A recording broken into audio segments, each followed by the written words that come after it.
ہمیں روزہ اللہ کا حکم ملا ہے، فرض ملا ہے۔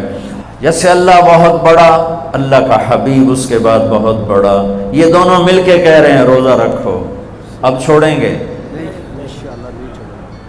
رمضان آ رہا ہے اور میرے نبی آمد سے پہلے ممبر پر کھڑے ہوتے ہیں اور کہتے ہیں وہ کون آ رہا ہے، ماذا یستقبلکم وماذا تستقبلون۔ پھر فرماتے ہیں وہ کون آ رہا ہے، ماذا یستقبلکم وماذا تستقبلون۔ پھر آپ کہتے ہیں وہ کون آ رہا ہے، ماذا یستقبلکم وماذا تستقبلون، 3 دفعہ۔ وہ کون آ رہا ہے، وہ کون آ رہا ہے، وہ کون آ رہا ہے۔ صحابہ ویکھن لگ گیا آیت ہے کوئی نہیں جی، کی فرما رہے ہیں، او آ رہے ہیں، او آ رہے ہیں، او آ رہے ہیں۔ تو حضرت عمر کھڑے ہو گئے، یا رسول اللہ اوحی نزل، بندہ تو کوئی ہے نہیں، تو کیا وحی آئی ہے؟ ہمیں کہا نہیں۔ تو کیا کوئی دشمن آ رہا ہے جو آپ نے دور سے دیکھ لیا ہے اور ہم اس کی تیاری کریں؟ ہم نے کہا نہیں۔ تو کہا تو پھر کون آ رہا ہے؟ ہم نے کہا رمضان آ رہا ہے، رمضان آ رہا ہے۔ فرض 70 فرضوں کے برابر، نفل فرض کے برابر، تراویح کے ہر سجدے پر 1500 نیکی، ہر سجدے پر 1500 نیکی، تراویح کے ہر سجدے پر جنت میں خوبصورت گھر جس کے 60,000 سونے چاندی کے دروازے، تراویح کے ہر سجدے پر جنت میں ایک درخت سونے چاندی کا جس کے نیچے 100 سالہ عربی گھوڑا دوڑ سکتا ہے۔ یہ میرے رب کا کرم، فضل، انعام۔ شیطان قید کر دو، ہو گئے۔ جنت کے دروازے کھول دو، کھل گئے۔ جہنم کے بند کر دو، بند ہو گئے۔ اے مچھلیوں، اے چونٹیوں، اے پرندوں، اے پروانوں، اے سانپ بچھو، تم بھی روزے داروں کے لیے دعا شروع کر دو۔ کر دی۔ سمندر کی مچھلیاں، زمین کی چونٹیاں، روزہ رکھنے والوں کے لیے دعا۔ اور افطاری کے وقت دسترخوان بچھا ہوا ہے، کھانا سامنے ہے، کھا نہیں رہا، ہاتھ اٹھا کے دعا مانگ رہا ہے۔ میرا اللہ کہتا ہے انہوں کڑی شہر ہو کی بیٹی کھاندہ کیوں نہیں، اے پیندہ کیوں نہیں؟ دسو نا فرشتے ہو، دسو نا یہ کیوں نہیں کھاندہ، یہ کیوں نہیں پیندہ؟ کہ مولا تیری خاطر کہ بس ٹھیک ہے، پھر میری تسبیح چھڑ دیو تو میرے روزے داران دی دعا تے آمین شروع کر دو۔ حتیٰ کہ اللہ عرش کے فرشتوں سے فرماتا ہے کہ میری تسبیح چھوڑ دو۔ اور اس وقت جو افطار پر دسترخوان سجے ہوئے ہیں اور لوگ کھانے سامنے رکھ کے بیٹھے ہوئے ہیں کہ اللہ کا امر آئے گا، میرے نبی بھی ایسے ہی فرماتے تھے۔ میرے نبی نے 9 رمضان دیکھے، 9 رمضان میرے نبی نے دیکھے۔ ان میں 2 30 کے تھے، 2 رمضان 30 کے اور 7 29 کے۔ اور آپ بھی کھجور سامنے رکھ کے بیٹھے ہوتے تھے اور ایک آدمی اوپر کھڑا ہوتا تھا اور وہ سورج کو ڈوبتا دیکھ رہا ہوتا تھا۔ جو ہی سورج ڈوبتا وہ کہتا یا رسول اللہ غربت ڈوبا، آپ فوراً کھجور منہ میں رکھتے تھے۔ آپ سحری بالکل آخر میں کرتے تھے اور افطاری فوراً کرتے تھے تاکہ امت پہ بھوک کا ٹائم تھوڑے سے تھوڑا ہو۔ یہ رحمت للعالمین ہے۔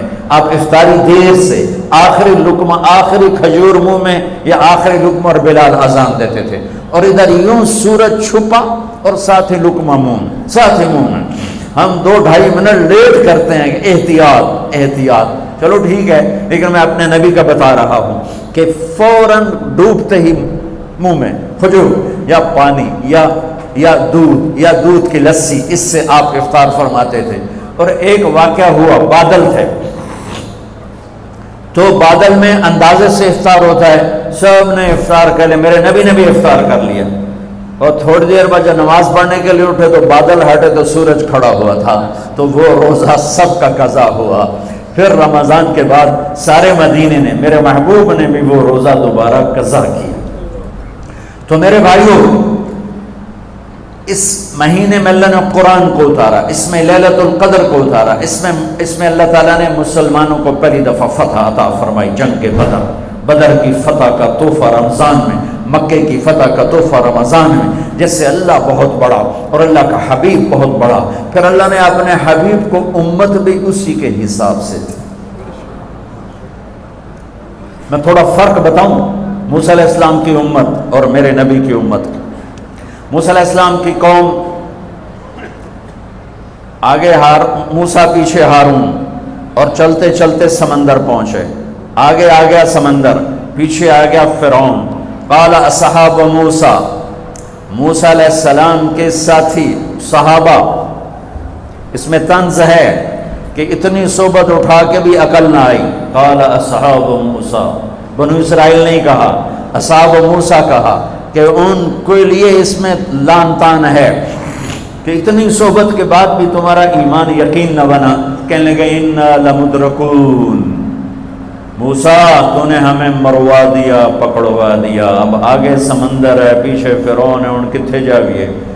ان کو نہ موسیٰ علیہ السلام کا فکر ہوا اور نہ ہارون علیہ السلام، انہیں اپنی پڑھ گئے.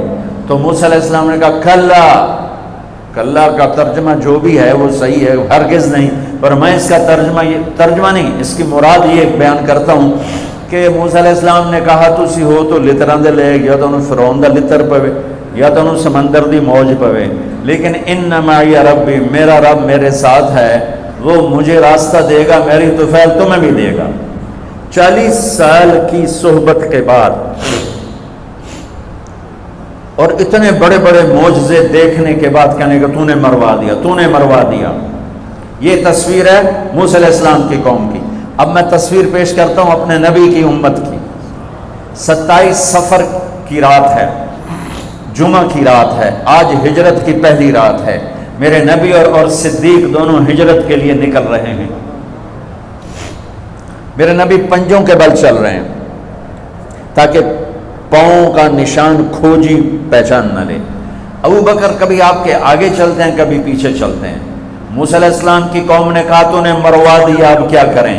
ابو بکر کبھی آگے کبھی پیچھے، کبھی آگے کبھی پیچھے، اور 3 میل کا فاصلہ ہے. آپ نے کہا ابو بکر کیا کرتے ہو، کبھی آگے کبھی پیچھے، کبھی میرے آگے ہو جاتے ہو، کبھی میرے پیچھے ہو جاتے ہو. کہ یا رسول اللہ اخاف الرصد فامشی امامک اخاف الطلب فامشی خلفک. یا رسول اللہ، واہ واہ واہ واہ، جب مجھے یہ خیال آتا ہے کہ آگے کوئی دشمن چھپا ہوا حملہ نہ کر دے تو میں آگے ہو جاتا ہوں کہ میرے اوپر وار پڑے، آپ پہ نہ پڑے. اور جب مجھے خیال آتا ہے پیچھے سے کوئی حملہ نہ کر دے تو پھر میں پیچھے ہو جاتا ہوں کہ میرے اوپر وار پڑے، آپ پہ نہ پڑے. انا لمدرکون. اور یہ صدیق کا عمل مقابلہ کر کے دیکھو. پھر جب غار ثور پہ چڑھنے کا وقت آیا تو آپ کے 4 میل چلنے سے پنجے سارے زخمی ہو گئے، آپ نہیں اوپر چڑھ سکے. ابو بکر نے آپ کو کمر پہ بٹھایا اور پورا پہاڑ اوپر لے کر گیا، پورا پہاڑ. غار کے دروازے پر جا کر آپ کو باہر کھڑا کر دیا. رسول اندر نہیں آئیں گے. آپ اندر گئے، اندھیرا تھا، ٹٹول کے سارے غار کے سوراخ پتھروں سے بند کیے، سوراخ باقی رہ گئے. پگڑی اتاری اور پھاڑ کے سوراخ بند کیے. پھر سوراخ باقی رہ گئے تو کرتا اتارا اور پھاڑ کے سوراخ بند کیے. سارے سوراخ بند کر کے ایک باقی تھا جس میں سانپ تھا، اس میں اپنی ایڑی ڈال دی. یہ جو سانپ ڈس رہا تھا، اس میں علماء نے ایک بات عجب فرمائی ہے کہ وہ اپنے سانپ ہونے کی فطرت سے نہیں ڈس رہا تھا، وہ احتجاج کر رہا تھا ایڑی ہٹا، میں بھی دربار نبوت کا دیدار کرنا چاہتا ہوں. وہ سانپ اس لیے زور لگا رہا تھا کہ مجھے بھی تو دیکھنے دے صدیق، تو ہمیشہ دیکھتا، آج مجھے دیکھنے دے، آج میرے بھاگ جاگ اٹھے. یہ علماء نے یہ بات لکھی ہے، میں اپنی طرف سے نہیں کہہ رہا ہوں. جب سارے سوراخ بند اور سام والے سوراخ پہ ایڑی، یا رسول اللہ آئیے. آپ اندر آ گئے. اندھیرا گھپ ہے، کچھ پتہ نہیں چلا. تھوڑی سی جب روشنی ہوئی صبح کی تو میرے نبی نے دیکھا صدیق کا نہ پگڑی اور نہ کرتا. تو آپ نے فرمایا ابو بکر اچھا بھلا تو تھا، وہ کرتا کہاں گیا، تیری پگڑی کہاں گئی؟ تو انہیں دکھایا یا رسول اللہ یہ آپ سوراخ دیکھ رہے ہیں، مجھے ڈر لگا کوئی ان میں کوئی چیز ایسی تکلیف دینا ہو، تو میں نے کرتا پگڑی پھاڑ کے یہ سارے سوراخ بند کیے. تو میرے نبی چھلک پڑے، ایک دم روئے اور ہاتھ اٹھے، اللہ میں ابو بکر سے راضی ہوں، تو بھی اس سے راضی ہو جا، اور یا اللہ اسے جنت میں میرا ساتھی بنا دے. اسی وقت جبریل اترے، یا رسول اللہ ابشر، یا رسول اللہ خوشخبری ہو، اللہ آپ کے ابو بکر سے راضی ہو گئے اور جنت میں آپ کا ساتھی بنا دیا. اللہ نے امت دی. وہ امت کہہ رہی ہے تو نے مروا دیا، اب ہمیں بتا تو ڈوب یا بچا، ہمیں بتا ہم کیا کریں. اور یہ امت کہہ رہی ہے آگے سے وار ہو تو میں برداشت کروں، پیچھے سے وار ہو تو میں برداشت کروں. بنو اسرائیل نے سمندر کو پھٹتے دیکھا اور 4 قدم چلے ہیں تو مروا علی قوم یعقفون اصنام لہم، کیا دیکھا کہ کچھ لوگ بتوں کی پوجا کر رہے ہیں، بتوں کی پوجا کر رہے ہیں۔ تو 40 سال کی صحبت اور فرعون کا ڈوبنا، سمندر کا پھٹنا دیکھنے کے بعد کہنے کہ موسیٰ اجعل لنا الہا کما لہم آلہہ، موسیٰ ہمیں بھی ایک خدا ایسا لے کے دو جیسے ان کا پتھر کا خدا کا پھٹے منہ توڑا، اور تم اتنے معجزے دیکھ کر بھی تم پتھر کے بت مانگتے ہو، انکم قوم تجہلون۔ یہ بنی اسرائیل کی مثال قرآن دے رہا ہے۔ میں اپنے نبی کی امت بتاتا ہوں، 2 نبی ہیں، ایک آگے ایک پیچھے، موسیٰ آگے ہارون پیچھے۔ اب مثال دے رہا ہوں کہ 2 نبیوں کی صحبت میں، اور تھوڑی سی قوم ہے، تھوڑی سی قوم ہے، 6 لاکھ مبالغے کا عدد ہے، تھوڑے تھے، 6 لاکھ نہیں تھے، کم تھے، اور وہ اتنی لمبی صحبت کے بعد کہہ رہے ہیں ایک پتھر کا خدا لے کر دو۔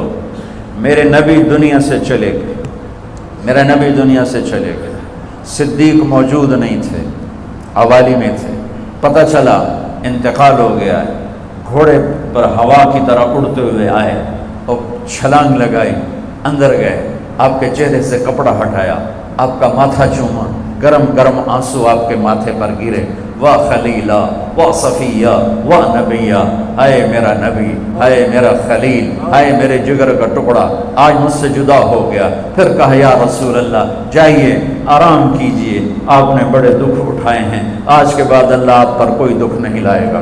اس کے بعد آپ مسجد میں آئے، مسجد بھری ہوئی تھی، نبی دنیا سے جا چکے ہیں، وہاں دونوں نبی موجود ہیں، کہہ رہے ہیں پتھر کا بت لے کے دو، یہاں نبی جا چکے ہیں، عمر تلوار نکال کے کھڑے ہیں، جو کہے گا فوت ہو گئے میں قتل کر دوں گا، وہ فوت نہیں ہوئے، وہ اللہ کے پاس گئے ہیں، جیسے موسیٰ گئے تھے اللہ کے پاس اور واپس آئے تھے، میرے نبی بھی واپس آئیں گے، ساری دنیا کے باطل سے مقابلہ کریں گے، لہٰذا کوئی نہ کہے فوت ہو گئے۔